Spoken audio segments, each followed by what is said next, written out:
I'm Logan Crawford, and right now on the Spotlight Network, we dive into the gripping world of legal drama with Tony Wilson's amazing book, A Victim of Chance, a pawn in a bigger plot.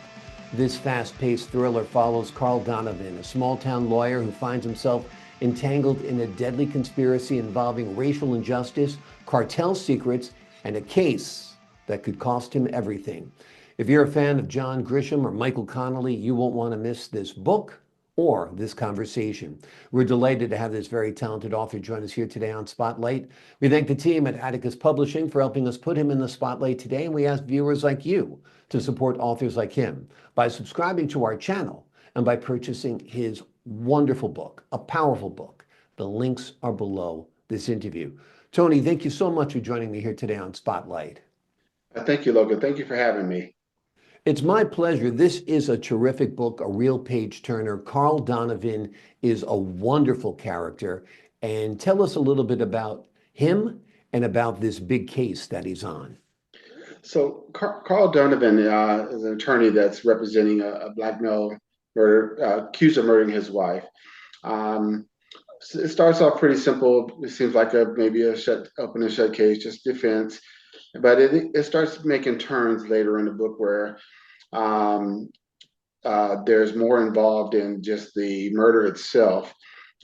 He finds himself entangled with some conspiracy, some different angles where there's crooked police involved, and then later it starts going into where the FBI is involved because the cartel is actually behind this murder plot of Tracy. So as more goes on, the town becomes divided. You got hatred on both sides. You got that division caused KKK to get angry, and it just started spiraling out of control for Donovan and his family with the threats, the attempts, all kind of things go on. And I don't want to give too much away because Sure, it's more, sure. but there's so he's all entangled into this, trying to defend somebody as normal lawyers would do, and only to find himself getting caught up in a lot of turmoil. Just every page turner becomes a new era of something that Donovan's caught up in. Yeah. So it It's a came, it's a yes, powerful book. It's set in the 1990s. It's a predominantly white community. The yes. client is a black man. His wife is white. He's accused of killing her. So there's a lot of bigotry and hatred involved and a presumption of guilt right away, right? Right away, yes, sir. Yeah. Yes. Yeah. Is Carl Donovan a recurring character? Are you turning this into a series? Tell us a little bit about the your plans for the book and this, if there's going to be a series. So yes, sir. So it is a series. I actually initially wrote it, just started writing as just a book. I wanted to write a movie, Mhm. but more time went by, I realized that after binge watching other series, I realized I could make this a series. So I started changing things up that where it just dragged out, as far as I can drag it out. More issues with Donovan, more realistic things, back in the 90s, separations, even though they were interracial couples, there was still divide amongst Mhm. us. So I wanted to kind of capture all that I can capture. A small town, just picked up out of the blues, just found a different place to kind of set the tone for this movie.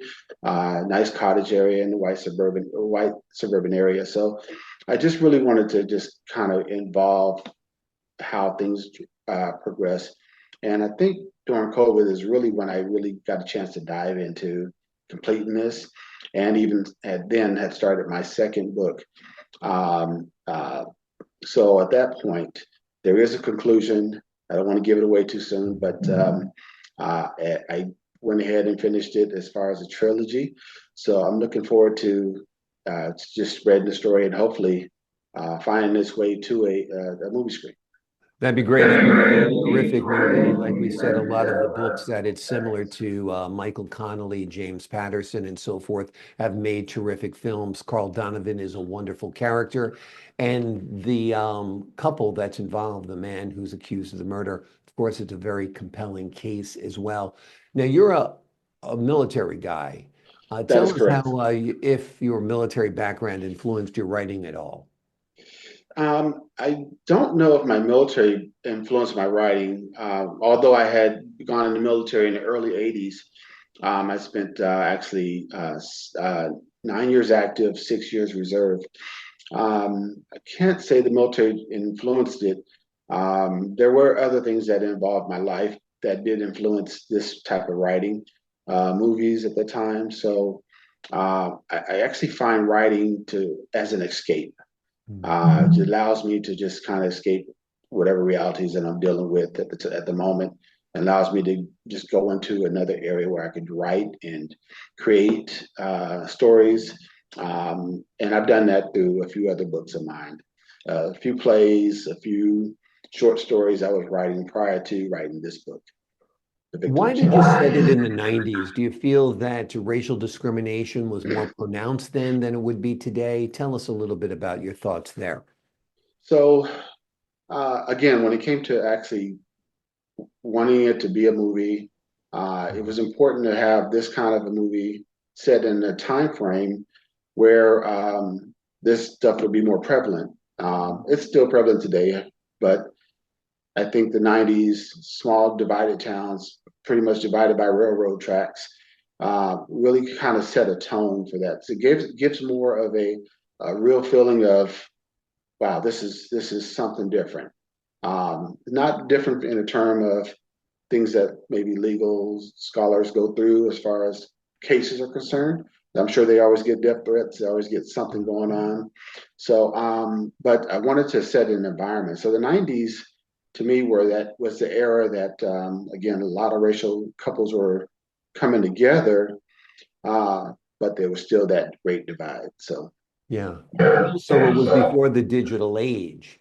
So yes, the investigation that's involved, the police work that's involved is very, very different than it would be today. And in many ways, it was much more interesting back then because you really had to use your brain. It wasn't all a series of closed circuit television cameras all over the world, right?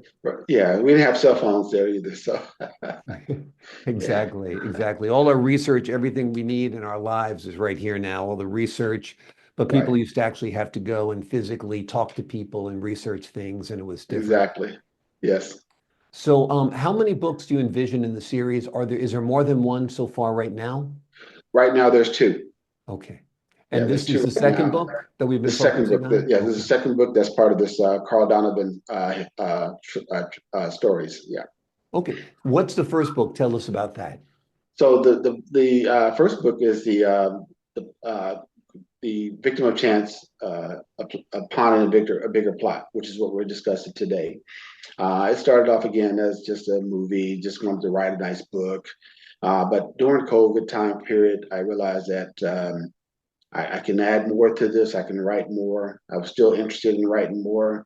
I just didn't know where I wanted to go. But once I realized that I really wanted it to be a series, then I just kept expanding and expanding, including more different uh, avenues for this book: cartels, crooked cops, um, anything I could throw at it, I was throwing at it. So it was just fun for me for writing, and during that dark period of time again, where we're stuck in a house and can't really do much. There was a perfect opportunity for me to just dive into it. So, Exactly. um, and then the second book gets even further. It continues on that story where we get to the point where there's, I'll throw it out there, things like kidnapping and more cartel involvement that starts opening up and coming out. So it gets really pushed out enough where you have enough there to have a series Yeah. that you can break this down in different parts and really get it all tied back in together at the end. Absolutely. Now, who played Carl Donovan in your movie or TV series? So I had thought about that. Um,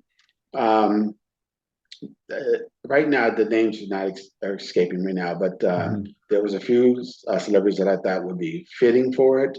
Yeah. Um, I was looking at that in eras like movies like Matlock, so who would be a good fitting that is an older um, attorney, seasoned, and is, has been involved with the types of entanglements.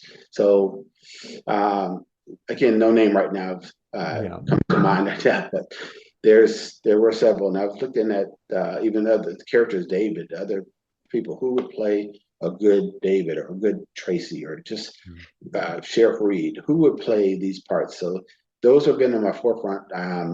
Just trying to think of who fits those characters. Well, that's part of the fun of putting together a movie or a TV series, the casting. And I'm sure there'd be a lot of actors vying to play these roles because they are terrific roles. Lots of depth, a lot of emotion, and lots of action, of course, as well. Is this book strictly for entertainment, or is there another message here as well for readers?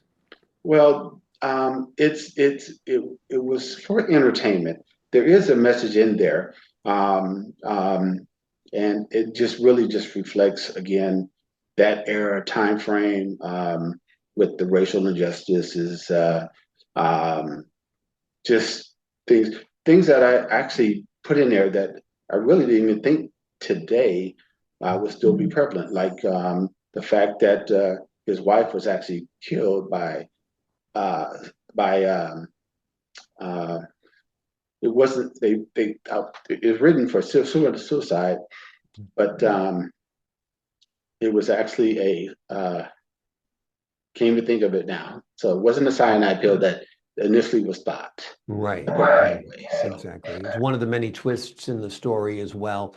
It is a great book, folks. It is highly recommended. It is called A Victim of Chance, A Pawn in a Bigger Plot. It is a fast-paced thriller that follows Carl Donovan. He is a small-town lawyer who finds himself entangled in a deadly conspiracy involving racial injustice, cartel secrets, and a case that could cost him everything. If you're a fan of John Grisham or Michael Connelly, you won't want to miss this amazing book. Tony, thank you so much for joining me here today on Spotlight. Well, thank you, Logan. I appreciate your time. Thank you. I appreciate your time, your insight, and your wisdom as well, sir. To the folks at home, I'm Logan Crawford, thanking you for your time this time until next time on Spotlight.